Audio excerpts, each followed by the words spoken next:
Fala, primeiro ano, beleza? Professor Michael de Física aqui. Então, galera, primeira coisa que eu quero falar com vocês a gente quase não teve a teoria completa, né? Então, antes de eu entrar em movimento circular, a gente vai fechar a parte de cinemática e dinâmica. Já estamos fechando, né? Mesmo sendo dividida entre o segundo e o terceiro bimestre. Hoje vai ser uma aula de história aqui, de filosofia, tá? Física, tá bom? Mas eu trouxe aqui força e movimento à história. Então, todos os grandes cientistas e como surgiu essas teorias, tá? É um trecho do livro de vocês que eu decidi trazer aqui porque eu acho muito importante vocês saberem quem são os caras por trás disso. A gente sabe, né, que tem Newton, que tem Pascal, que tem Tesla, a gente tem Weber, tem vários cientistas, né? Só que aqui a história está contada, beleza?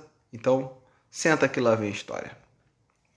Na história da ciência, existiram muitas discussões sobre o movimento e sua relação com a força. Hoje compreendemos que a força está relacionada com a variação de velocidade, né? Isso aí a gente sabe. As explicações sobre os fenômenos da natureza ocorrem mediante o entendimento que temos a respeito daquilo que observamos.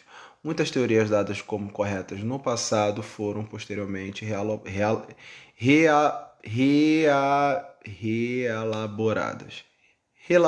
Desculpa, gente, desculpa, tá? Pois as verdades científicas são datadas e dependentes da própria ciência para serem validadas ou refutadas. Refutadas é você ir lá e provar que não é verdade, tá? Assim acontece com as ideias relacionadas com a força e o movimento. Então, assim, galera, eu provo uma coisa agora, certo? Daqui a 100 anos, um outro cientista pode me refutar e eu posso estar errado, tá? A ciência, a física, ela não se muda constantemente. Ela se descobre constantemente.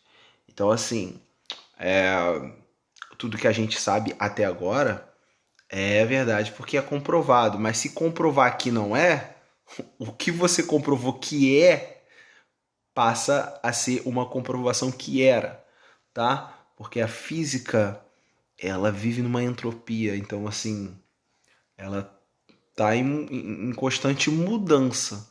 Então, por isso que a ciência nunca acaba e as pesquisas nunca acabam, porque a gente precisa sempre saber mais e conhecer também. Não basta só saber. A relação entre a força e o movimento gerou inúmeras discussões na história da ciência e foi o foco da atenção em muitos estudiosos, como Aristóteles e Galileu Galilei, os dois caras, né, filósofos e cientistas aí bem famosos, tá?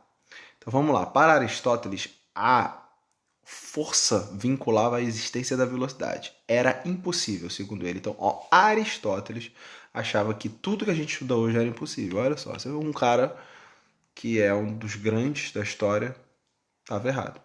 A existência de um movimento em que não houvesse a atuação contínua de uma força. Os movimentos, segundo a ótica de Aristóteles, ou a ótica aristotélica, podem ser naturais, quando o corpo busca seu lugar natural no universo, hipótese utilizada para a explicação da queda de corpos, e violentos quando os corpos são afastados do seu local de origem, mediante a aplicação de uma força. Em sua obra intitulada Mecânica, Aristóteles afirmou que um corpo em movimento só chegaria à imobilidade se a força que atua sobre ele deixasse de agir. Portanto, podemos entender que, de acordo com a visão, só existe velocidade se existir força, para Aristóteles. No século aí você vê no século XIV, o padre francês Jean Buridan, ou famoso John Buridan, né? Esse cara ele é sensacional também, tá? Eu vou depois propor um paradoxo dele, né? Do asno. Eu só vou acabar de fechar aqui. Uma nova explicação para a questão do movimento, introduzindo um conceito de ímpeto. Para Buridan, uma força aplicada a um objeto transfere para ele um ímpeto. Assim, a velocidade dura enquanto o ímpeto da força existir. Tá?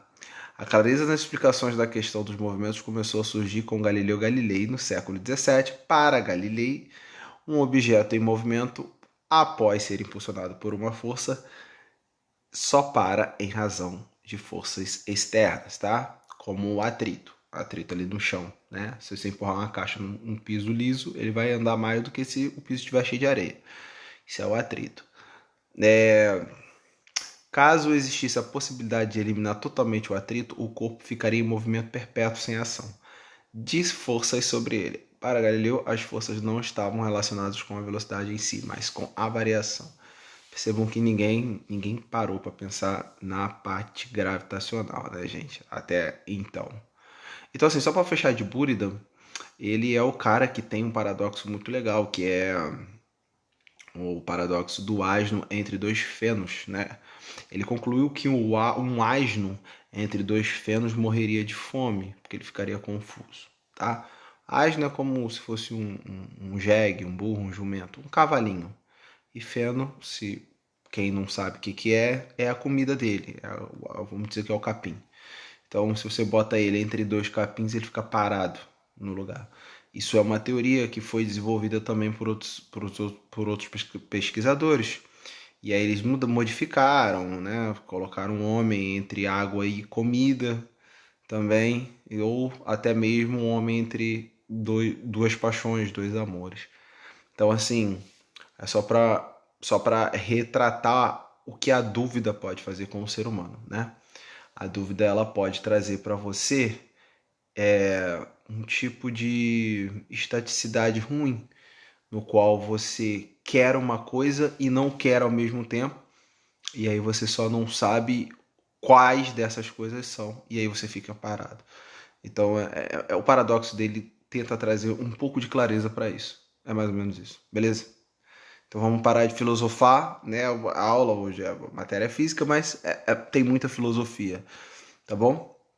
Então vamos lá. O filósofo René Descartes, contemporâneo de Galileu, percebeu que a trajetória retilínea é consequência da falta da aplicação de uma força e afirmou que o movimento pode ocorrer sem a ação de forças para quaisquer corpos, inclusive os corpos celestes. Então vamos lá, no século XVII a gente já vem com Newton, que é o nosso contemporâneo, né, em relação ao conceito físico. Publicou a obra Princípios Matemáticos da Filosofia Natural, em que o conceito da inércia foi exposto e a relação entre força e movimento esclarecida. Aí sim, aí é hoje, é o que a gente vê hoje. Uma força imprimida a uma força exercida sobre um corpo a fim de modificar o seu estado, seja o repouso ou de movimento uniforme, né? O famoso move, para enfrentar a linha reta. Essa força consiste somente na ação e não mais permanente no corpo quando a força termina. Beleza? E para fechar, concluímos que as forças podem atuar sobre os corpos aumentando ou diminuindo sua velocidade. No caso do movimento uniforme retilíneo, né, que é um movimento reto e constante, a velocidade de um móvel é mantida sem a ação de forças externas. Beleza, galera? Então, hoje foi uma aula mais intelectual para vocês, tá? Espero que tenham gostado aí do meu lado filósofo, beleza? Um abraço, fiquem com Deus. Feliz Dia dos Pais para os pais de vocês. Em especial para aqueles pais que assistem a aula de física aí do lado de vocês, não sei se tem, mas se tiver também. Um Feliz Dia dos Pais, eu sei que foi ontem, mas de qualquer forma, Feliz Dia dos Pais a todos. Um abraço, fiquem com Deus. Professor Michael, eu fui. Valeu, até a próxima aula, galera.